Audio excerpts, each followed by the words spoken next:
Hello बच्चों, आप सब कैसे हैं? उम्मीद करता हूं कि आप सभी अच्छे ही होंगे। मैं श्याम सुनील सर आप लोगों के लिए फिर एक सेशन के लिए हाजिर हूं। और सबसे पहले तो आप लोगों का बहुत ढेर सारा प्यार मिला। सौम्या उपाध्याय, अंजलि यादव, सरिता, नीतू और राजन, संतोष, अजय, शैलेश पाठक, बिक्कू और राहुल, ऐसे सर्वस्व हुए तमाम लोगों ने बहुत अधिक प्यार जताया है। आपका प्यार के लिए मैं आपको बहुत बहुत धन्यवाद देना चाहता हूँ। इसी तरह आप सभी अपना प्यार बनाए रखें।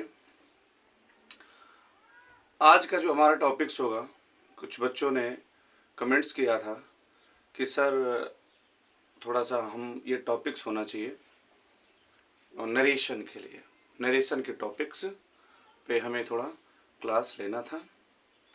तो आज इसी के लिए हाजिर हुए हैं कि थोड़ा मैं नरेशन के बारे में थोड़ा आप लोगों को इसके विषय में थोड़ा मैं नरेशन का टॉपिक आज स्टार्ट करूंगा, जिससे आप लोगों को थोड़ा सा हेल्प मिल सके।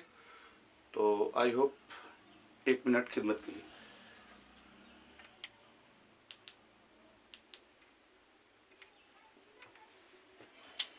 चलिए,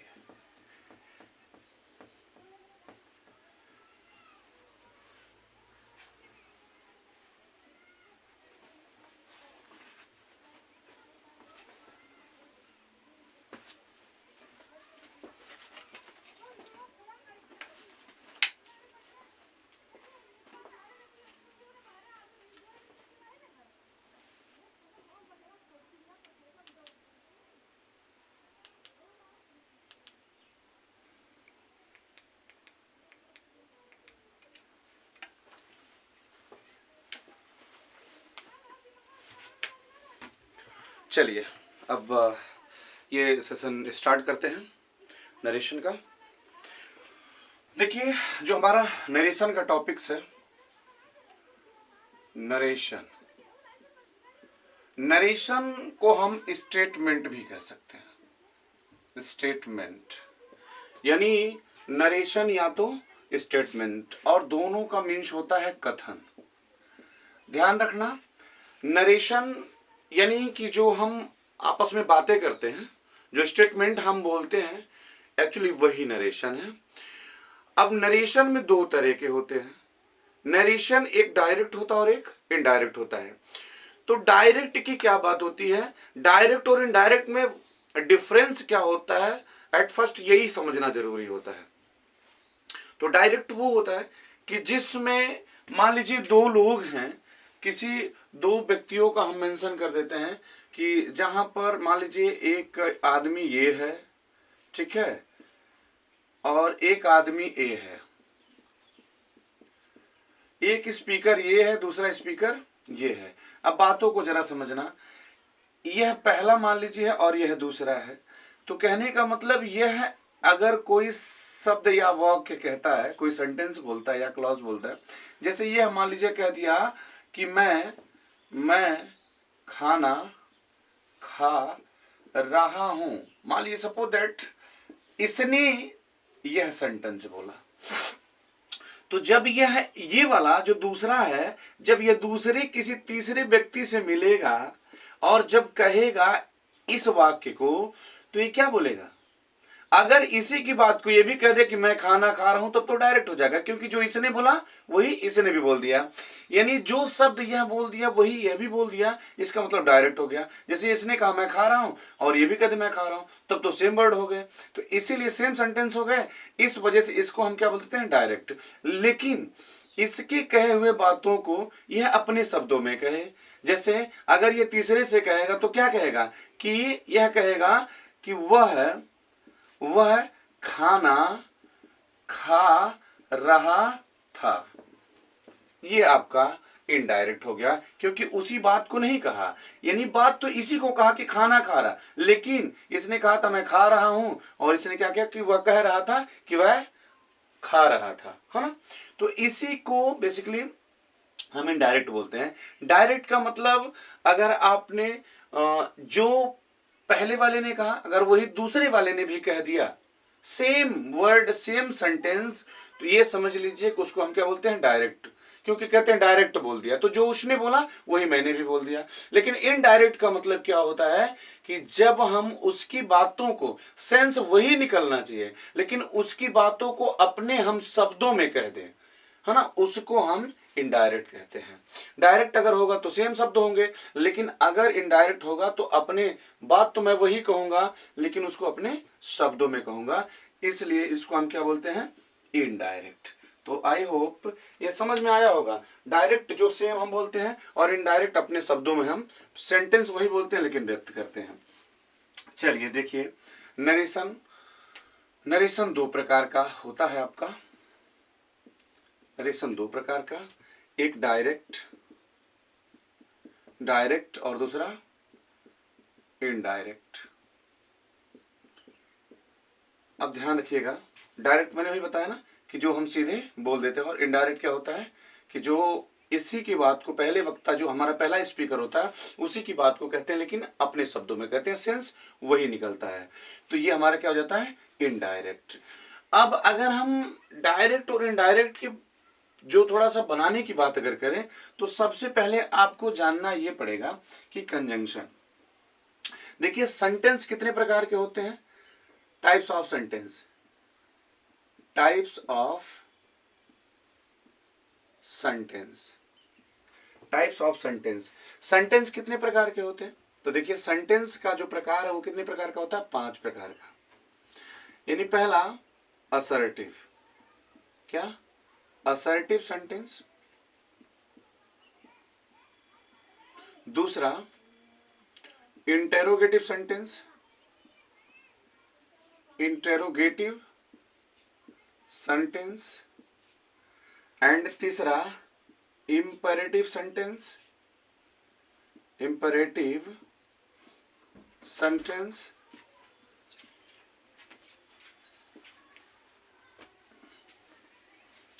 and fourth is optative sentence, optative sentence. And last जो हमारा है एक्सक्लामेटरी सेंटेंस है, सेंटेंस। इसमें हम कंजंक्शन दैट लगा लेते हैं और इसमें कंजंक्शन आपका इफ और वेदर होता है। इफ और वेदर यहां पर दो तरीके का होता है, एक अगर WH से शुरू होगा तो सेम जो WH होता है वही कंजंक्शन बन जाता है, और अगर ऑक्सिलरी से शुरू हो रहा है, ऑक्सिलरी वर्ब से शुरू हो रहा है तो इसमें इफ और वेदर हम लगा देते हैं, इफ और वेदर हम, सॉरी, वेदर, वेदर लगा लेते हैं। और इंपेरेटिव के लिए हम टू लगा लेते हैं, और ऑप्टेटिव के लिए दैट ही रहता है, और एक्सक्लामेटरी के लिए दैट ही रहता है। तो आपको समझना क्या है कि 3 ऐसे हैं जिसमें कंजंक्शन दैट लेता है। अच्छा, एक टू है ये, और एक इंट्रोगेटिव है जो WH, अगर WH का मतलब जैसे व्हेन, व्हाई, व्हाट जो WH से शुरू होते हैं, अगर वो सारे वर्ड्स दे रखे हुए हैं, इंटेरोगेटिव वर्ड जिसको हम बोलते हैं, तो वही जो हमारा इंटेरोगेटिव वर्ड होता है वही कंजंक्शन बन जाएगा। लेकिन जिसमें हम डायरेक्ट क्वेश्चन, जिसमें क्या से प्रश्न शुरू होता है, एस और नो टाइप क्वेश्चन भी बोलते हैं, अगर ऑक्सिलरी वर्ब से शुरू हो रहा है तो उसमें हम इफ और वेदर का प्रयोग कर लेते हैं, ठीक है। और जहां इंपेरेटिव सेंटेंस होगा वहां पर हम किससे, ट्रू लगा लेते हैं, और ऑप्टेटिव के लिए और एक्सक्लामेटरी के लिए हम क्या लगा लेंगे, दैट। अच्छा, इसको पहचानने, असर्टिव पहचानने का तरीका क्या है, जहां पर फुल स्टॉप आ जाए, जहां फुल स्टॉप होगा इसका मतलब असर्टिव सेंटेंस है। इंट्रोगेटिव का पहचान का तरीका क्या होता है, जहां पर क्वेश्चन रिमार्क हो जाए। और इंपेरेटिव का पहचान का तरीका क्या होता है, जहां पर सेंटेंस का शुरुआत वर्ब के फर्स्ट फॉर्म से हो, यानी सब्जेक्ट उसमें नहीं होता है, ये V1 से शुरू होता है और अदर वर्ड हो जाता है, यानी सब्जेक्ट नहीं होता, ये वर्ब के फर्स्ट फॉर्म से शुरू होता है, इसका मतलब वो इंपेरेटिव होता है। और ऑप्टेटिव में जिस जगह कर्स, मान लीजिए कहीं कहीं कर्स भी दे देता है, कर्स होता है, विश होता है, और विश एंड ब्लेस, ये सारे जहां पर दिखाई पड़ते हैं उसको हम ऑप्टेटिव कह लेते हैं। और एक्सक्लामेटरी वो होता है कि जहां पर सडन कोई फीलिंग हो, जैसे जॉय हो, है ना, और सरप्राइज हो, है ना, और किसी प्रकार का, है ना, दुख, आनंद, आश्चर्य जो अचानक आ जाता हो, वो हमारा क्या हो जाता है, एक्सक्लामेटरी होता है। तो ये आपके पहचान का तरीका है। तो अब देखिए, इसको जरा या तो स्क्रीनशॉट ले लीजिए या तो आप लिख लीजिए, इसके बाद आगे मैं बढ़ता हूं। अब देखिए, चलिए, आई होप मैं अब इसे मिटा रहा हूं, आप देखेंगे इसको थोड़ा अपने हिसाब से। अब हम जो नरेशन का बनाने का तरीका बता रहे हैं उस पर आप विशेष करके ध्यान दीजिएगा। आप देखिए, ये आपने नोट कर लिया है, नोट करते चलिएगा।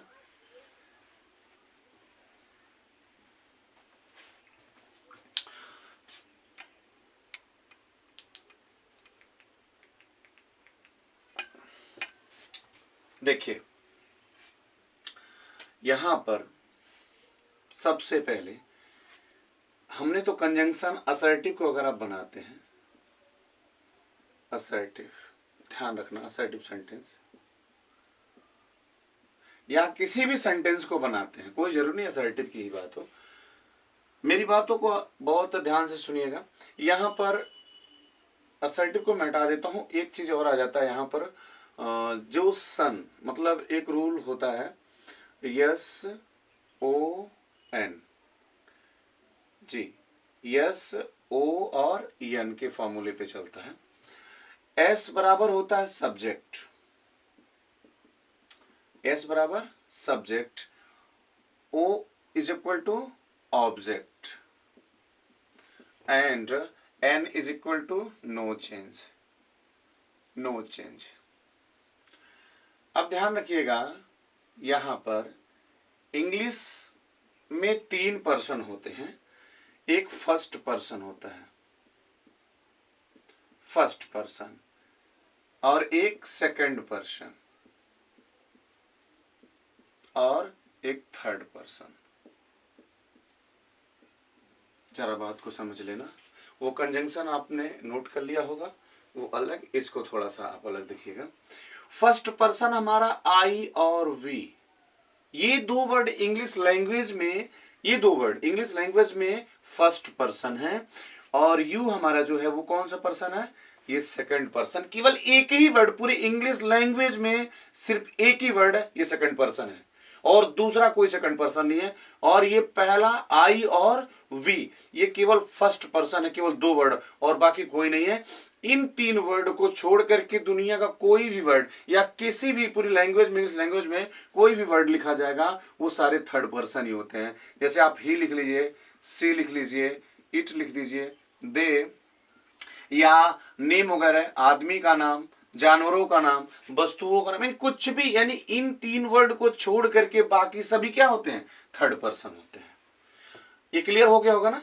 केवल 2 ही वर्ड इंग्लिश लैंग्वेज में, आई और वी, ये कौन से पर्सन है, फर्स्ट पर्सन, और यू कौन सा पर्सन, सेकंड, बाकी सभी क्या है, थर्ड। चलिए, आप देखिएगा, जब हम नरेशन बनाते हैं, नरेशन बनाते वक्त इन चीजों का विशेषकर ध्यान देना है। अगर जिस, इसमें थोड़ा सा मैं और स्पष्ट क्लियर करना चाहूंगा, subject plus verb plus object, comma, inverted commas, subject plus verb plus other word, ये होता है नरेशन का स्ट्रक्चर। ये वाला जो पार्ट है ना, ये एक देखिए, क्लास नंबर 1 और क्लास नंबर 2, ये 2 क्लॉज होते हैं, बीच में कंजंक्शन जोड़ते हैं। तो क्लास नंबर जो 1 होता है ना, इसको रिपोर्टिंग वर्ब बोलते हैं, रिपोर्टिंग वर्ब। लेकिन जो सेकंड नंबर क्लास होता है दूसरा, उसको हम रिपोर्टेड स्पीच बोलते हैं। ठीक है, रिपोर्टेड स्पीच बोलते हैं। अब देखिएगा, यहां पर हमने इसको लिखा क्यों है, यहां से हमसे मतलब है फर्स्ट पर्सन। अगर रिपोर्टेड स्पीच में, यानी यहां सब्जेक्ट की जगह पे अगर हम आई या वी लिख दें, किसकी जगह पर, इसकी जगह पे, यानी सब्जेक्ट वाले प्लेस पे, या तो आई हो जाए या तो वी हो जाए, तो जानते हैं यह आई और वी जब यहां पर हो जाएगा तो ये किसके अकॉर्डिंग बदलेगा, सब्जेक्ट। हाँ, यही चीज आपको समझना है। अगर रिपोर्टेड स्पीच में यहां पर आई आ जाए या तो वी आ जाए, तो इसको हम किसके अकॉर्डिंग चेंज करते हैं? सब्जेक्ट के। लेकिन किसका सब्जेक्ट? देखिए यहां पर एक सब्जेक्ट है, ये तो यहां पर एक सब्जेक्ट के प्लेस पे आएगा ही, या तो आई आ जाए या तो वी, ये सब्जेक्ट की जगह पे आ गया। तो इस फिर अगर आई है या वी है तो ये सब्जेक्ट के अकॉर्डिंग ही चेंज होता है। किसके अकॉर्डिंग? सब्जेक्ट के। फर्स्ट पर्सन चेंज होता है किसके अकॉर्डिंग? सब्जेक्ट। तो किसके सब्जेक्ट? यानी ये हमारा जो रिपोर्टिंग वर्ब है, यानी इस वाले सब्जेक्ट के अकॉर्डिंग। अब यहां पर जो लिखा रहेगा वो इस सब्जेक्ट पे इनडायरेक्ट बनाते वक्त यहां पर हमें लिख देना होता है। यानी अगर आई भी रहेगा तो इसके अकॉर्डिंग यहां पर जो लिखा रहेगा उसको हम यहां पर लिख देंगे। यहां पर जो प्रोनाउन उचित होगा उसके लिए सब्जेक्ट के अकॉर्डिंग यहां पर हम लिख देंगे। लेकिन आप ध्यान रखिए, अगर यहां पर सब्जेक्ट आई भी ना हो, क्या हो जाए? यू। आप देखिए अगर यहां यू आ जाएगा तो यू किसके अकॉर्डिंग बदलता है? ऑब्जेक्ट। यानी सेकंड पर्सन होता है यू, बदलता किसके अकॉर्डिंग? ऑब्जेक्ट।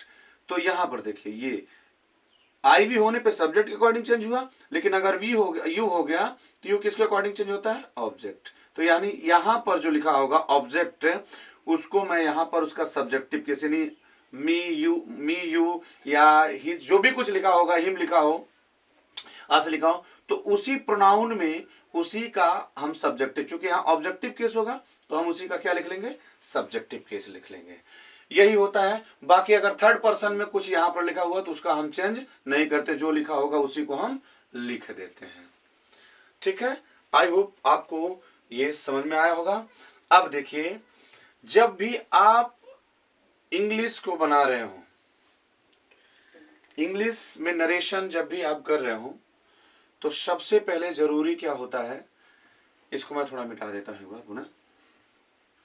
अगर आप नरेशन बना रहे हैं तो ध्यान रखिएगा, इंग्लिश लैंग्वेज में सिर्फ दो टेंस मेनली होते हैं। अगर हम टेंस की बात करें तो दो ही टेंस होते हैं, एक प्रेजेंट होता है, दूसरा पास्ट होता है। एक प्रेजेंट और दूसरा past. Past tense, present tense. हाँ, इसी प्रेजेंट में तीसरा एक फ्यूचर भी होता है। यानी प्रेजेंट का भाग कौन है? फ्यूचर है। क्योंकि प्रेजेंट अगर है तभी फ्यूचर होगा, अगर प्रेजेंट नहीं है तो फ्यूचर भी नहीं होगा। क्योंकि हम, अगर कोई इंसान जीवित है तभी उसका फ्यूचर हो सकता है, अगर वो प्रेजेंट में है ही नहीं है तो फ्यूचर क्या होगा? इसलिए प्रेजेंट और फ्यूचर एक दूसरे का सहयोग करते हैं, यानी एक दूसरे में समाहित हैं, और ये अलग होता है। इसीलिए मेनली दो ही होते हैं।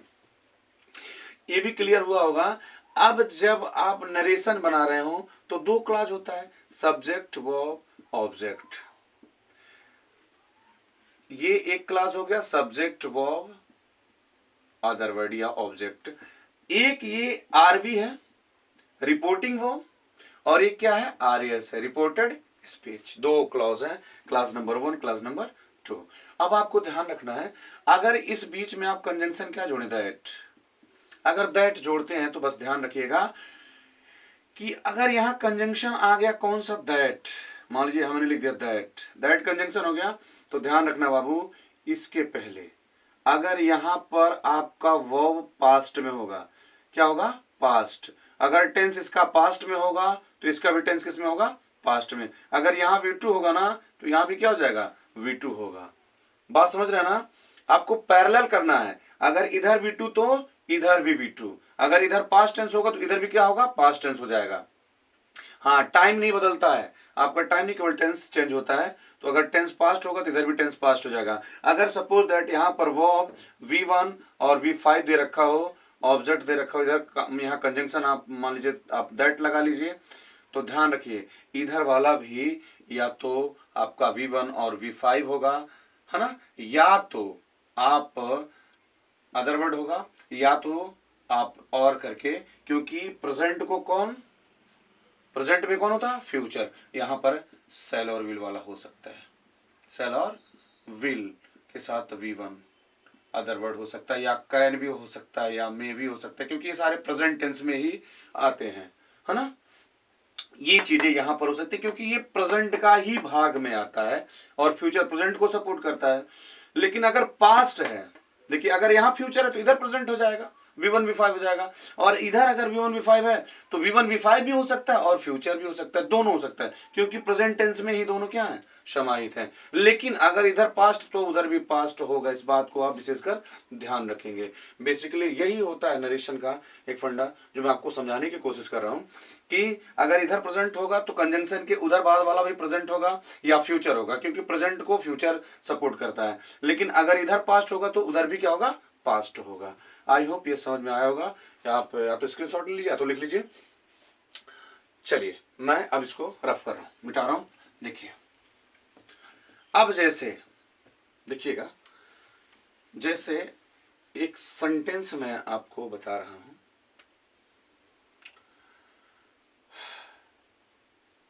इज एम आर, इसका पास्ट क्या होता है, वॉज और वर। ये प्रेजेंट टेंस है, कौन सा, प्रेजेंट होता है, और ये क्या होता है, पास्ट। ठीक है, जैसे एक एग्जांपल मैं लिख रहा हूं, ही सेड कामा इनवर्टेड कामा आम अ डॉक्टर। ध्यान रखिएगा, आम अ डॉक्टर। आप इसको पैसे बना रहे हो, कुछ नहीं करना, आप इसको लिखो ना, सेड आपने कर लिया, कंजंक्शन क्या जोड़ दिया, दैट। अब देखिए सबसे पहले रूल क्या होता है नरेशन बनाते वक्त, सबसे पहले आप ध्यान रखिएगा, चेंज ऑफ पर्सन। पहला रूल चेंज ऑफ पर्सन, सबसे पहले आपको क्या बदलना है, पर्सन चेंज करना है। दूसरा रूल चेंज ऑफ टेंस, दूसरा रूल आपका क्या करना है, आपको टेंस का रूल चेंज करना है। And third is change of other words. Clear, ये तीन रूल हैं। पहला क्या, चेंज ऑफ पर्सन, दूसरा चेंज ऑफ टेंस, और तीसरा चेंज ऑफ अदर वर्ड्स। ठीक है ना, ये तीन रूल होते हैं। तो सबसे पहले जब इसको हम बनाएंगे, सबसे पहले क्या चेंज करेंगे, पर्सन, दूसरा टेंस, तीसरा अदर वर्ड जो चेंजेबल होंगे। तो अब देखिए यहां पर आई, ये हमारा अभी इसके पहले मैंने लिखवाया चार्ट में, कौन सा पर्सन होता है, फर्स्ट। कौन सा पर्सन, फर्स्ट, और किसके अकॉर्डिंग चेंज होता है, सब्जेक्ट। तो यहां पर देखिए एक सब्जेक्ट की जगह आया ही है, दूसरा सब्जेक्ट कौन है, ही है, तो यानी आई इसके अकॉर्डिंग चेंज हो जाएगा। तो यहां क्या हो जाएगा, ही, जो यहां होगा वो यहां चला आएगा। क्लियर, पर्सन को हमने चेंज कर लिया। अब यहां देखिए ये वाला, ये प्रेजेंट टेंस है, कौन सा, प्रेजेंट, लेकिन ये सेड कौन से फॉर्म में, V2। V2 कौन सा टेंस होता है, पास्ट। V2 कौन सा टेंस होता है, वर्ब का सेकंड फॉर्म टेंस कौन होता है, पास्ट। और M कौन सा टेंस है, प्रेजेंट।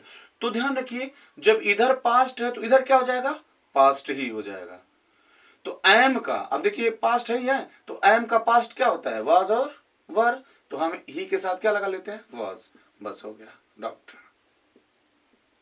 अब आप देखिए ये V2 था पास्ट टेंस, और ये वाज क्या है, ये भी V2 है पास्ट टेंस। ये पास्ट टेंस और ये भी पास्ट टेंस, क्योंकि ये भी सेकंड फॉर्म है और ये भी सेकंड फॉर्म है, वर्ब का सेकंड फॉर्म में भी है, सेकंड फॉर्म ये भी है। इसी तरीके से हम दोनों तरफ पैरेलल कर देते हैं, अगर इधर पास्ट होता है उधर भी पास्ट हो जाएगा। अब जैसे मान लीजिए मैं यहां लिख दूं ही सेज, इसी को लिख रहा हूं कामा आई एम अ डॉक्टर। अब देखिए ये प्रेजेंट हो गया, ये क्या हो गया, प्रेजेंट हो गया। तो आपको क्या, ही सेज तो रहेगा ही अपने जगह पे, ठीक है, कंजंक्शन दैट जोड़ लेना है। हाँ, पर्सन तो आपको चेंज ही करना है, पर्सन क्या करना है, चेंज करना है। आई सब्जेक्ट के अकॉर्डिंग चेंज होता है, यहां पर ही है तो क्या हो जाएगा, ही। अब देखिए ये कौन सा फॉर्म है, V5, इस कौन सा, सेज V5। अगर आप ये चार्ट नहीं समझ पा रहे होंगे V1 V5, तो आप प्रीवियस वाले क्लास में चले जाएगा, पैसिव वाला एक पहला और दूसरा जो भाग दे रखा है उसमें आपको मिल जाएगा, उसको आप देख लीजिएगा, आपको ये क्लियर हो जाएगा। तो V5 हमारा टेंस कौन सा होता है, प्रेजेंट। ये जो प्रेजेंट है, और एम देखिए कौन सा टेंस अभी मैंने लिख दिया, कौन सा, प्रेजेंट। तो इधर भी प्रेजेंट और उधर भी प्रेजेंट। हाँ, रह गई बातें, ही के साथ तो एम नहीं आता, ही के साथ क्या आता है, इज भी तो प्रेजेंट है, इज अ डॉक्टर, चेंज नहीं होगा, क्योंकि देखिए इधर प्रेजेंट तो इधर भी प्रेजेंट। बस यही आपका नरेशन का बेसिकली यही एक तरीका है। अगर इधर प्रेजेंट होगा तो इधर भी प्रेजेंट हो जाएगा कंजंक्शन के बाद, और अगर इधर पास्ट है तो इधर भी पास्ट हो जाएगा कंजंक्शन के साथ। यही चीज आपको समझना है। और बाकी बहुत बड़ी चीज नहीं, अगर इधर फ्यूचर होगा तो फ्यूचर आपको पता है ना किसको सपोर्ट करता है, प्रेजेंट को, तो इधर फ्यूचर तो इधर प्रेजेंट ही रहेगा, कोई चेंज नहीं होगा। और हाँ, जब पास्ट होगा तो कंजंक्शन के बाद इधर भी पास्ट होगा, सिर्फ केवल टेंस हम चेंज करेंगे, बाकी कुछ चेंज नहीं करेंगे। आज के लिए आज इतना ही होगा। और सेकंड वीडियो में हम आपको कुछ इसके आगे जो भी है कुछ क्वेश्चंस भी आपको करवाएंगे, हम क्लियर करेंगे। आज का इतना ही रहेगा। तो आई होप आपको ये सेशन अच्छा लगा होगा और आप पसंद करेंगे और अपना प्यार हमारे ऊपर ज़रूर बयां करेंगे।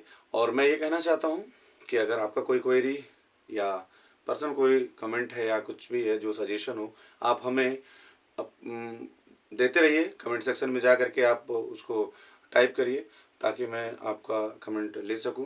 और अगर किसी टॉपिक्स पे आपको वीडियो भी चाहिए तो आप बेसिकली आप कह सकते हैं, उसमें कमेंट बॉक्स में जाकर कमेंट कर दीजिए और मैं कोशिश करूंगा कि मैं उसको आप तक पहुंचा सकूं। ठीक है, बस आज के लिए इतना ही। तब तक के लिए आपको धन्यवाद।